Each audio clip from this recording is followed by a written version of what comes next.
કળિયુગમાં માં મેલડીને હાજરા હજુર દેવી માનવામાં આવે છે. કળિયુગની પ્રચલિત કથા મુજબ માં મેલડી એ ન્યાયની એવી દેવી છે જે કોઈ પણ જ્ઞાતિ કે જાતિના ભેદભાવ વગર માત્ર ભાવ અને સત્ય જુએ છે.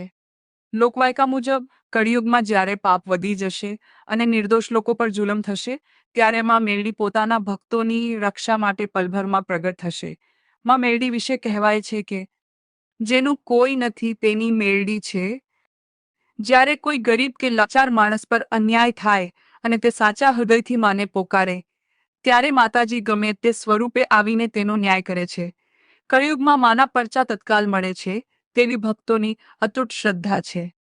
કળિયુગમાં લોકો એવી ભૂલ કરે છે કે મેલડી એટલે મેલી વિદ્યા, પણ સાચી વાર્તા એ છે કે મેલડી એટલે મનનો મેલ ધોનારી શક્તિ. કળિયુગમાં માણસના મનમાં ઈર્ષ્યા, કપટ અને ક્રોધનો જે મેલ જામ્યો છે તેને દૂર કરી જે ભક્તને પવિત્ર કરે તેમાં મેલડી. આ કળિયુગમાં માં મેલડીની ભક્તિ માટે મોટા યજ્ઞો કે જટિલ વિધિઓની જરૂર નથી.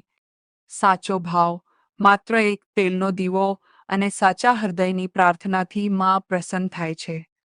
નીતિ અને નિયમ માં મેલડીનો સૌથી મોટો નિયમ એ છે કે કોઈનું ખરાબ ન કરવું અને નીતિથી ચાલવું. જો કોઈ ખોટું કામ કરીને માની પાસે જાય તો માં તેને ક્યારેય સાથ આપતી નથી. માં મેલડીનો સંદેશ.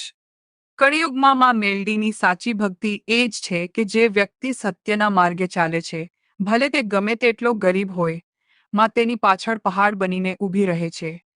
એટલે જ તેમને ગરીબની માં અને ન્યાયની દેવી કહેવામાં આવે છે. માં મેલડીના ચરણોમાં કોટી કોટી વંદન.